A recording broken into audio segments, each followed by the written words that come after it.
Hey, Lumen Christi families, great to see you for our monthly COVID discussion and updates. Today's chat, I am going to share with you some changes our school commission made in mid-October. These were shared with you in highlights, not this past week, the week before. But I want to make sure that everybody is aware of this and aware of the changes. So you not only saw it in highlights, but also are hearing it from me as well. So I want to start just by giving you a general thanks. Thank you for your diligence. Thank you for being responsive, keeping your child home when your child's not feeling well. And when we're calling and saying, oh, your child developed symptoms, thank you for coming and promptly picking your child up from school. We know that even in non-COVID times, best practice, if a child's not feeling good or well enough to be in school, they shouldn't be in school. So oftentimes in the past, people were saying, hey, drink this pink stuff and that will get you through 6 hours of feeling okay to kind of go through school. We don't want sick kids at school because that just is going to spread whatever it is your child has to other students. And it quickly becomes an out of control fire that all of a sudden we have multiple students sick.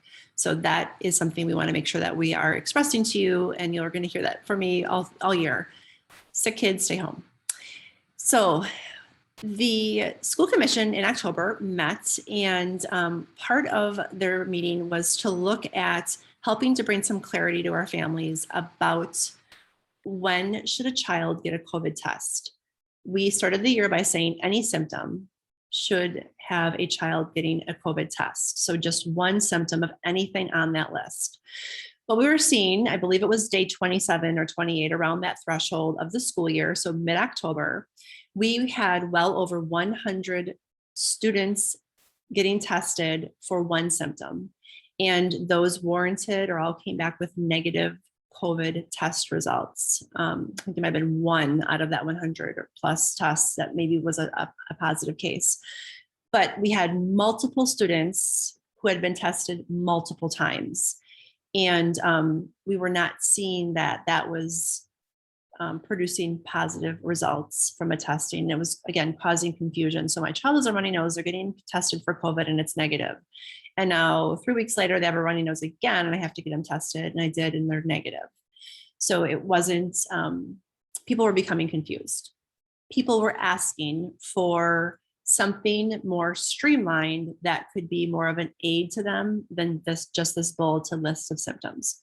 And last year we had a symptom checker that so many of you, if not all of you, had printed out on your fridge or in your kitchen or somewhere easily accessible that really was a tool for you to help guide you on testing. So I'm going to share with you the school commission, they approved to use this same tool again this year. So I want to make sure there's clarity around that. It's been in highlights. It's in today's email. I also want to point you to where it is on our website. My suggestion, you go to current families and opening plan.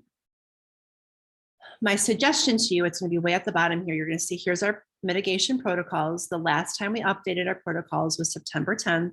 You can find that document here. Anything that changed from our opening day of school day one, is highlighted in yellow. So nothing's changed from the 10th of September. This is the new document here that we're now adopting. It's called the COVID-19 Health Screening Checklist. So I recommend press print and put it on your fridge, or put it in your kitchen or on a cabinet, or take a picture of it, screenshot it, and keep it on your phone in pictures or somewhere, because this is going to be so helpful for you. And again, this is not telling you if your child should stay home from school. It's telling you if your child should get tested is what we want you to be using this for.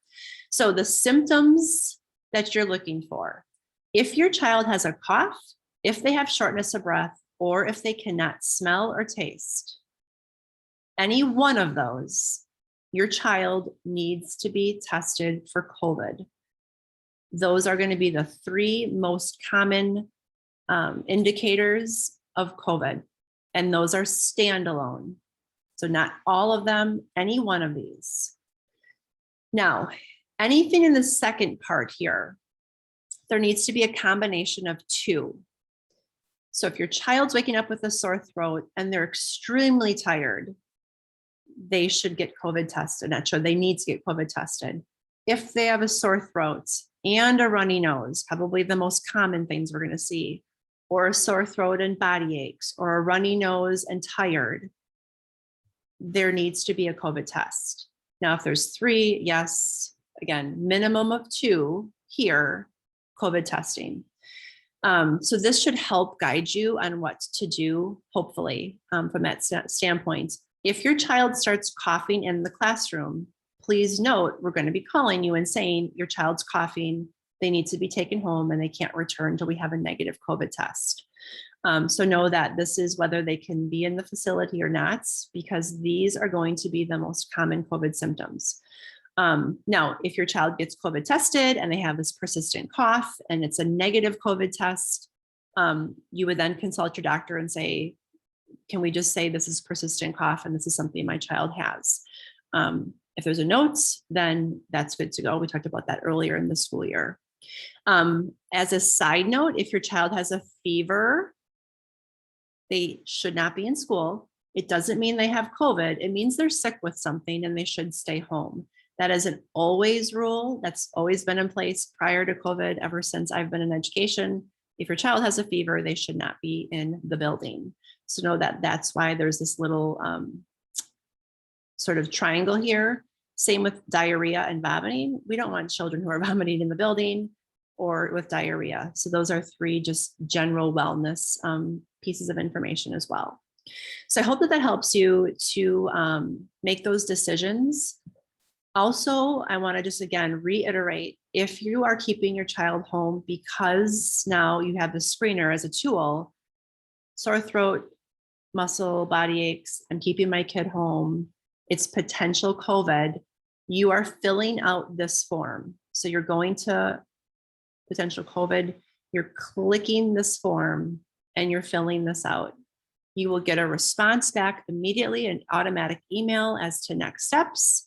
And then you will have a phone call from Liz Daly to gather some information, answer any questions you have, and guide you on what's will be looking like for your family for the next couple of days there. Okay.